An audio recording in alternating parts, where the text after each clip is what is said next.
हमारा योग का करना कराना भी ऐसा एक रिदम के साथ होना चाहिए, प्रवाह से।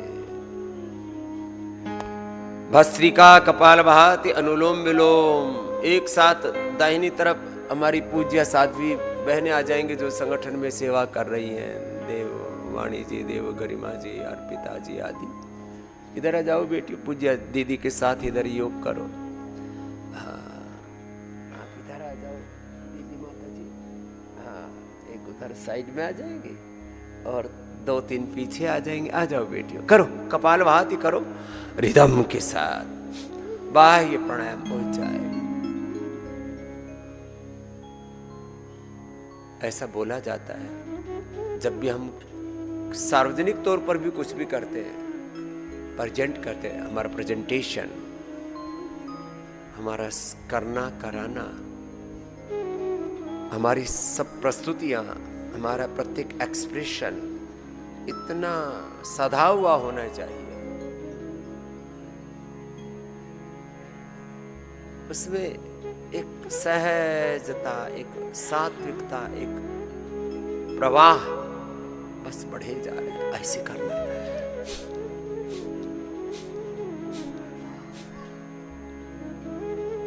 इससे 3 काम होंगे। जब आप सजगता के साथ, जागरूकता के साथ करोगे तो आपका शरीर, आपकी इंद्रियां, आपका मन ये भी सध जाएगा। कुछ में तो स्वभाव से होता, हमको तो किसी ने ट्रेनिंग दी नहीं, हम में तो इस सहज रूप में ही हो योग ऐसे ही प्रतिष्ठित हो गया। ये भगवान का विधान है। आप भी अपने शरीर को, अपनी इंद्रियों को, अपने मन को, अपने विचार को, अपने भावों को, अपने संवेदनाओं को ऐसे साधो। तुम्हें योग करते हुए जब जमाना देखे, आपको योग करते कराते जब ये जमाना देखे तो सब सोचे, अरे ये तो मुझे भी करना चाहिए, मुझे तो ऐसी जीना चाहिए। आपका योगमय जीवन ऐसा होना चाहिए। मैं कहता हूं ना, योगी के पीछे एक दिन सारा संसार चलेगा। ऐसे आदर्श जीवन हम सबको बनाने हैं अपने।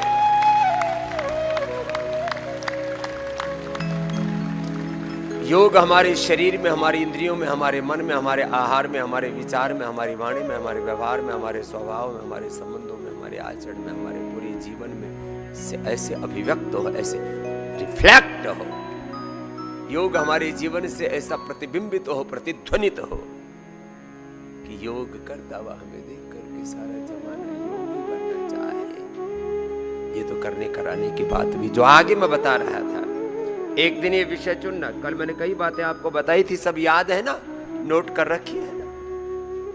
एक बात और सुनो, सुनना अलग बात है।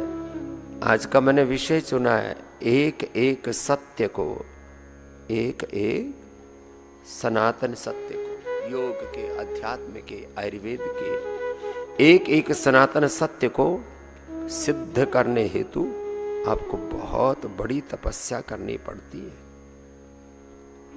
सुनना सुनाना अलग बात है, लेकिन उसको करने के लिए तो आपको बहुत ज्यादा पुरुषार्थ करना पड़ता है। एक पूज्य महात्मा इधर आओ, विप्रदेव जी, इधर आओ महात्मा जी। विप्रदेव जी हमारे पूज्य यज्ञ पुरुष है, हमारे पूज्य स्वामी यज्ञ देव जी, हमारे पूज्य महात्मा विनय देव जी। देखो, विनय को सिद्ध करना हो, आओ महात्मा जी इधर। हमने इनका नाम, सबके नाम हमने ऐसे सोच, कुछ ऐसे पूछा, 2-4 से सब बच्चे बैठे थे, सब 150-200 बच्चे एक साथ ही बैठे थे। हमने कहा इस महात्मा का क्या नाम रखें, तो हमारे चित्त में सहज रूप से आया कि विनय को किसी ने जीवन में साधा है तो हमारे पूज्य स्वामी विनय देव जी है। ये तो अपवाद रूप में भी क्रोध नहीं करते, लो ऐसे सहज रूप से रहते हैं। और कोई की प्रशंसा करे या निंदा करे, अब तो फिर भी संगठन बहुत सध गया है। पहले तो जब ये फोन करे कि भाई साहब कितनी कक्षाएं लग रही हैं, पहले तो बहनों से भी संवाद करते थे, बहन जी कितनी कक्षाएं लग रही, तो बहनों ने तो थैंक यू, कोई उलाहना नहीं दिया। भाई साहब तो क्या तुम्हारे नौकर लगे? नहीं नौकर तो नहीं, आप तो सेवा कर रहे हैं गुरुदेव की, लेकिन हम थोड़ा सा यहाँ डेटा मेंटेन कर रहे हैं, आप बता देंगे तो कृपा होगी। हमारे पास वक्त नहीं है, बाद में फोन करना। अच्छा जी बाद में कर लेंगे। अब फिर महात्मा दोबारा फोन कर दे, कल तो तुझे इतना डांटा था, आज फिर फोन कर दिया, क्या समझ रखा है तुमने? फिर भी महात्मा जी कोई क्रोध ना कर। अच्छा कोई बात नहीं, चलो आप योग तो ठीक चल रहा है ना आपके यहाँ? वैसे हमारी दीदी जी इसको बहुत अच्छे से बोलती है, हाँ अच्छे से, अभिनय भी अच्छा कर लेते, हाँ ठीक चल रहा है ना सब कुछ।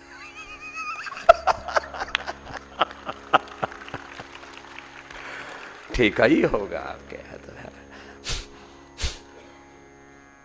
नहीं भाई साहब आप परेशान मत हो, वो तो हमारी गुरुदेव ने जिम्मेदारी रखा। अच्छा चलो गुरुजी ने पूछा है तो बता देते हैं। और वो जो इनको डांटता था वो भी, उसमें भी विनय आ गई। लो इसको कहते विनय देव। जो कुछ भी बता के नहीं राजी था, हम योग करेंगे, योग कराएंगे, सब कुछ करेंगे, लेकिन डेटा नहीं बताएंगे। हमने कोई ठेका नहीं ले रखा। अरे भाई साहब कोई ठेके की बात नहीं है, तो थोड़ा ठेका की बात नहीं, डेटा की बात है। अच्छा तू हमको सिखाएगा? अब तो सन्यासी हो गए तो अब डांटने लोगों ने कम कर दिया, ये भी अच्छा है। लेकिन ऐसे विनयशील बनना चाहिए। तो एक एक तत्व को, अच्छा एक बात और, ऊंचा नीचा बोलने से फायदा क्या है? गुस्सा करने से लाभ कुछ भी नहीं है। अच्छा समझ तो सबको आता है, लेकिन ये होता नहीं। घरों में ही मैं कह रहा था ना अभी, घरों में कितने झगड़े, भाई भाई में, भाई बहनों में।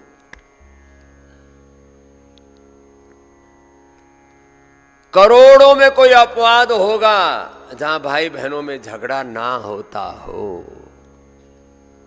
भाई बहनों में, भाई भाई में, माता पिता में और बच्चों में, औलादों में, बहू बेटियों में, और फिर कुटुंब की तो बात ही छोड़ो।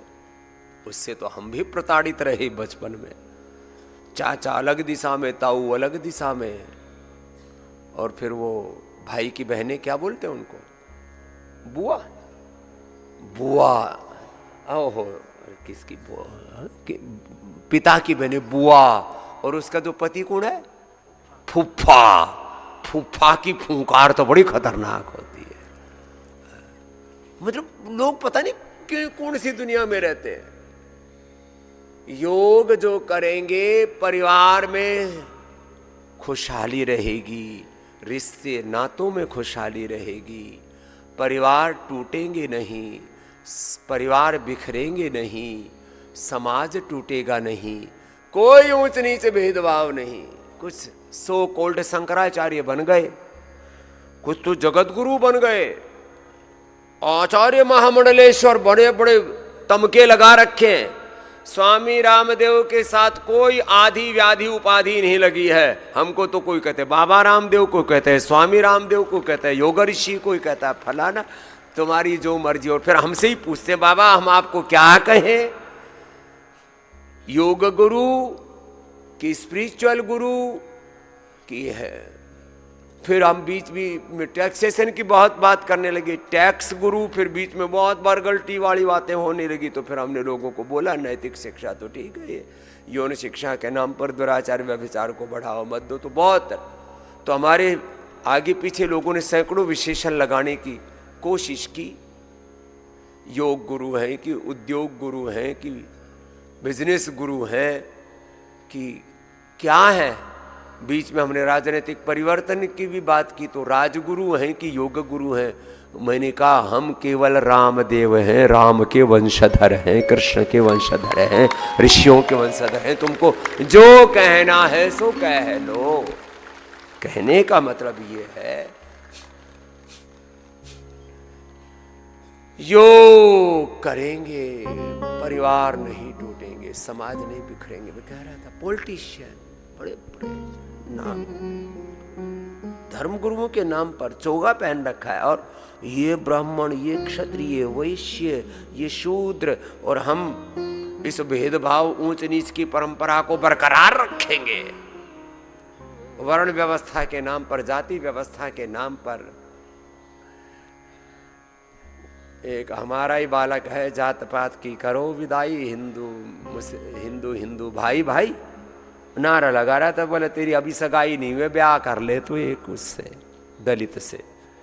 हाँ, अब ऐसी ऐसी बातें आपस में एक दूसरे पर जूत पतंग, बहुत बुरी हाल है। ईर्षा द्वेष भरा पड़ा है। साधु बैठते हैं तो आसनों पर झगड़ा हो जाता है, इसका आसन ऊंचा, इसका आसन नीचा, इसका सिंहासन और इसका आसन। हमने तो ना सिंहासन के चक्कर में पड़े ना आसन के चक्कर में पड़े। दो चार चेले तो इसी बात पर रहते, एक लट्ठ लेके चलता है। वो धर्मदंड की व्यवस्था तो अलग थी, एक नहीं। और फिर सोना चांदी से मढ़वा करके अपना वैभव दिखाते हैं। अब चले, हमको कोई दिक्कत नहीं है किसी से, लेकिन दो चार लट्ठ, फिर 5-10 चेले सिंहासन उठा के चले, फिर एक आसन उठा के चले। मैंने कहा महाराज ये क्या उठा के चल रहे हैं? आज तक हमारा आसन ऐसे, हम तो जहां भी जाते हैं ऐसे बैठ जाते हैं। इसमें साधु तो वो जहां बैठे वो आसन पवित्र हो जाए, वो माटी पवित्र हो जाए, वो धरती पवित्र हो जाए, जहां चरण पड़े वो तीर्थ हो जाए, वो साधुता। लेकिन बड़ा पाखंड चल रहा है। तो ये सब ऊंच नीच, भेदभाव, जात पात, ये ऊंचा ये नीचा। अब हमने एक बार जब बहुत बकवास चल रही थी तो टीवी पर आकर के हमने बोला, मैंने कहा जो वेद के नाम पर भेद के बीज डाल रहे हैं ये सब वेद विरोधी है। वेद में कहीं भेद नहीं लिखा है। सब एक ईश्वर की संतान, सब एक पूर्वजों की संतान, एक धरती माता की संतान, एक प्रकृति परमेश्वर की संतान, सभी समान, सभी महान। उसके बाद सबकी बोलती बंद। अच्छा, फिर अब नए स्टेटमेंट सुनो। वैसे तो सब एक ही ईश्वर की संतान है, लेकिन एक सिर से पैदा हुआ, एक भुजाओं से, एक जंघाओं से, एक पैरों से पैदा हुआ। इन मूर्खों से कोई पूछे, थोड़ा कठोर बोल दिया हमने, इन विद्वानों से कोई पूछे, इन धर्मात्माओं से कोई पूछे, इन महात्माओं से कोई पूछे कि कोई सिर से आदमी पैदा होता है, भुजाओं से आदमी पैदा होता है? तुम्हारी अकल मारी गई? या पैरों से आदमी पैदा होता है? आज तक कौन पैदा हुआ पैर से? बता। यहां कोई कोख लगी है? हर एक इंसान मां की कोख से ही पैदा होता है।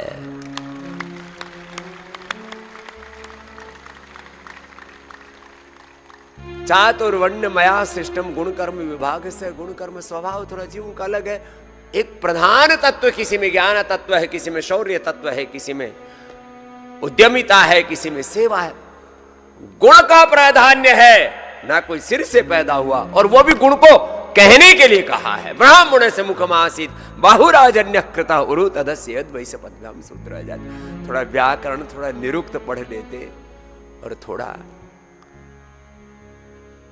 मानवीय संवेदनाओं को समझ लेते तो इसकी व्याख्या ठीक से कर पाते। जो अज्ञान को मिटाए वो ब्राह्मण, जो अन्याय को मिटाए वो क्षत्रिय, जो अभाव को मिटाए वो वैश्य, और जो अशुचिता को मिटाए वो शूद्र। कहां इसमें भेदभाव आ गया? मान लीजिए ब्राह्मण, क्षत्रिय, वैश्य, शूद्र, ऐसी व्याख्या कोई, ऐसे भी समाज। वैसे आजकल किसी की भी आजीविका तय नहीं है। समाज में जिनको जाति वर्ग समुदाय कहा जाता है, तो ब्राह्मण जाति में पैदा होकर के भी बहुत सी पियून की नौकरी के लिए तरस रहे हैं। एक पियून की नौकरी निकले तो 10 लाख एप्लीकेशन आती है। उसमें सबसे पहले जिनको सवर्ण जातियां कहते हैं वही एप्लीकेशन डालते हैं, और ज्यादातर वही हथियार भी लेते हैं, कहीं रिजर्वेशन वाली चीजों को छोड़ करके, जिसको जहां जगह मिल जाए। सेना में बताओ हर जाति वर्ग के लोग हैं कि नहीं है? व्यवसाय में बताओ, राजनीति में बताओ, अब ये कोई वर्ण व्यवस्था की बात करे तो राजनीति, मैंने फिर एक दिन बोला, मैंने कहा जो भी ये जात पात की बात कर रहे हैं, फिर एक वर्ग विशेष की बात कर रहे हैं, एक आजीविका विशेष की बात कर रहे हैं, तो फिर तो इस काम में जो जो लोग राजनीति में हैं उनको संन्यास दे देना चाहिए।